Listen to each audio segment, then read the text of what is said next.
morning. Good morning. Good morning. Orang panier පළාතුව කොට්ටාසේ සම්වාසීන්ට මට මහජන හිතෙක් විදිහට කටයුතු කිරීමට අමරණක සභාව නියෝජනය කිරීමට මේක අවස්ථාවක් කරගන්නවා පසුගිය පළාත් පාලන මැතිවරණයේදී මම හිතනවා මෙතුමා මම ආශ්‍රය කරපු කාලේ ටිකට එකතු වෙලා මේ නගරය ගොඩනගන්න අපි කතා කරන හැම වචනයක්ම ඒ වෙනුවෙන් විඳන් කරන්න කියලා මම ඉල්ලා හිටිනවා ස්තුතියි. මේ සභාවේ අනිත් මන්ත්‍රීවරුත් එක්ක එකතු වෙලා ගොඩනගන ඒ වැඩ පිළිවෙල සායෝගය දක්වමින් අම්බලන්ගොඩ නගරය මේ සියවසේ හොඳම නගරය බවට පත් කරන වැඩසටහනට සායෝගය දක්වන සඳහායි. මේ කොට්ටාසේ අපේ මේ නගරය ඉතාමත්ම ලංකාවෙම දියුණු නගරයක් බවට පත් කරන්න ඕනේ අපි. ඒ අයගේ බලාපොරොත්තු ඒකයි. පක්ෂ විපක්ෂ මතපදාන්තර කොච්චර තිබ්බත් අපි නගරය සංවර්ධනය කරමු. නගරය සංවර්ධනය කරලා අම්බලන්ගොඩ ලංකාවේ හොඳම නගර සභාවට පත් කරමු කියලා මම ඉල්ලා සිටිමින් මනවදී. වාමාංශික සභාවක් මේ වගේ බලයක් ලබාගෙන බලය පීනවන පළවෙනි දවසේ. ඉතින් මම හිතන්නේ අපි සිතින්ම ප්‍රාර්ථනා කරනවා පක්ෂයේ සභාවට ජනතාවපත් කළ දින්නේ ඒ සභාවේ සභාපතිතුමා ඇතුළේ මන්ත්‍රීවරුන්ට අනිවාර්යයෙන්ම නගරයේ මේ කාල සීමාව වැඩ කටයුතු කරගෙන යන්නට අපි කොහොම අපේ සහයෝගය ලබා දෙනවා. හැබැයි අයතු දේවල් වලදී අපි දුක් වෙනවා. ඒක විපක්ෂයේ කාර්යය කොහොමදයි ලස්සන නගරයක් ලස්සන රටක් ඒ සංකල්පය තමයි වැදගත් සංකල්පයක්. අපි කාටත් අපේ හිතවල තියෙන තෝක අපේ ගෙදර ලස්සන කරන්න අපි කැමති. ඒ වගේම ගම ලස්සන කරන්න කැමති. රට ලස්සන කරන්න කැමති. ඒකදී අපේ සහයෝගය අපි දෙනවා. හැබැයි අපි හැමෝම සටන් කරේ වෙහෙසුනේ මේ අම්බලන්ගොඩ නගරය නැවත ගොඩනැගීමේ උදාාරතර බලාපොරොත්තු වෙයි. මම විශ්වාස කරනවා මගේ ඒ කතාවට ඔයගොල්ලෝ හැමෝම එකඟයි කියලා. අපිට වෙන අරමුණක් නැහැ. අපිට තිබ්බ එක්තරා කාලයක ප්‍රෞಢ ඉතිහාසයක් අම්බලන්ගොඩ කිව්වහම නිතරම පළාත් පාලන ආයතන වලින් අංක 1 2 3 අතර රැඳිච්ච නගර සභාවක් බවට පත් වෙලා තිබුණා. ඉතින් යම් කිසි කාල සීමාවක පොඩි වසර 20 කාල සීමාවක් ඇතුළත අපිට බොහෝ දේවල් අහිමි වුණා.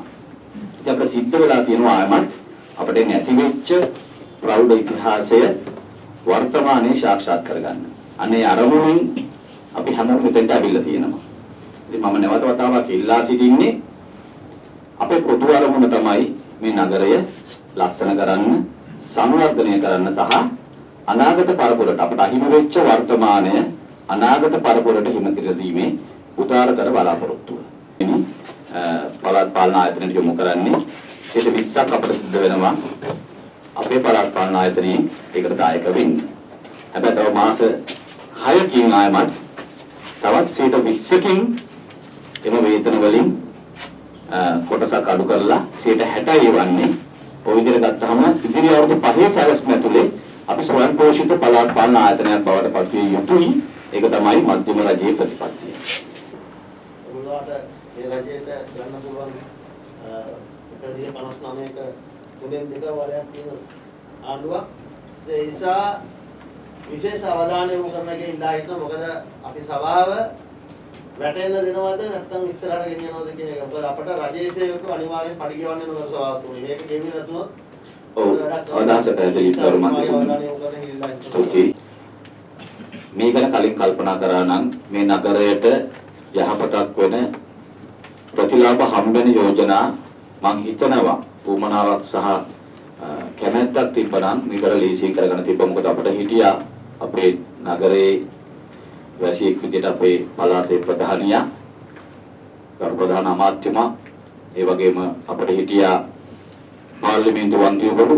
හැබැයි කනගාටුවට කරුණ මේ කතා කරන කතාව විතර කලින් කරා නම් අද අපි මේ වගේ තත්ත්වයකටපත් වෙන්නේ නැහැ. හැබැයි අපි ඒ වෙනුවෙන් අපි මේ මාස 7ක කාලය තුන ගරු මන්ත්‍රීතුමනි මම අර ඉස්සෙල්ලා කිව්වා වගේ ලාභ ලබන ව්‍යාපෘති 5ක් මේ වර්ෂය සඳහා අපේ නගර සභාවට ඇතුළත් කරගෙන සමත් වෙලා තියෙනවා. අපි උත්සාහ කරගත යුතු තවදුරටත් එන යෝජනා 100ක් සාර්ථක කරගන්න අනේ වෙනින් ඕගොල්ලෝගේ දායකත්වය හයිය බලාපොරොත්තු වෙනවා. වැටුපුවත් ලැබෙන්නේ නැහැ මේකේ ආදායමින්. ඒ නිසා ක්‍රිකට් බෝඩ් එකත් එක්ක කතා කරලා මේකේ යම් එකඟතාවයකට අපිට එන්න වෙයි. නිසි ක්‍රමවේදයක් යටතේ නැතුව වැලිවත් කිරීම, වැලි ගොඩ දැමීම සහ හරියට නඩත්තු කටයුතු නොකිරීම. දිවර අමාත්‍යාංශ යටතේ පාලනය වන දිවරවරයෙක් විදිහට ඒ කටයුතු අධීක්ෂණය කරන්නේ කවුද කියන එක ගැන ගැටලුවක් තියෙනවා. කුලදාන කිසිම මේ ප්‍රයෝජනයක් නැහැ. හැබැයි අපේ පාරවල් නඩත්තු වෙන්නේ අපිට එහෙම කිසි දෙයක් ගෙවන්න ගන්න මම ඉල්ලා හිටුවා පුතුමා එහෙම මම ඒකන මම බාධා කිරීම සමා වෙන්නේ මේකන අපි ටික වශයෙන් සාකච්ඡා කරලා අපි දකුණු පළාත් ජීවර අමාත්‍යාංශයට ලිඛිත ඉල්ලීමක් කරා අපේ මෙතන මේ ආයුර්වේද බෙහෙත් ශාලාවේ ඉඳලා වරාය දක්වා දිවෙන ප්‍රධානම වරායට පිවිසුම් මාර්ගය කාපට් කර ඒගොල්ලෝගේ වියදමෙන් නඩත්තු කරන්න කියලා අපි ඉල්ලා සිටියා. ඔව් ආදායම ලැබනවා අපි ඒ විදිහට වෙනම් කරනවා නගර සභාව. මේක සිදු විය යුතු දෙයක් නෙවෙයි. ඒ නිසා මේ ප්‍රශ්නේ හරියට निराකරණය කරගෙන අපි සංවේදී වෙන්න ඕන ජනතාවගේ සෞඛ්‍ය පිළිබඳව. නමුත් යම් කිසි කුට්ටියක් හෝ ව්‍යාපාරයක් ආයතනයක් විසින් තමන් ආදායමක් ලබන ව්‍යාපෘතියක් කරගෙන යද්දී ඒ නිසා ඇති වෙන උපද්‍රවය අපි වියදම් කළ යුතු නැහැ. ඒ නිසා JCB යන්ත්‍රය දෙන්න ඒ සඳහා අපේ අය කිරීම කරන්න. මොකද සභාව පවත්වාගෙන යාම සඳහා ඔය වැටුප් පිළිබඳ ප්‍රශ්නයත් අද මේ වෙනකොට කසල ඉවත් කිරීමේ ප්‍රශ්නයත් සතුරු මන්ත්‍රීවරයා කිව්වා වගේ ඒ පිරිසුදු කිරීමේ ප්‍රශ්නත් ඒ සියල්ල අපේ කරපිට පැටලලා තියෙන සභාවකෙ. ඒ නිසා ප්‍රශ්නය හරියට බේරුම් කරගෙන උත්තර සපයන හැටියට මම ඉල්ලා සිටිනවා. ස්තුතියි.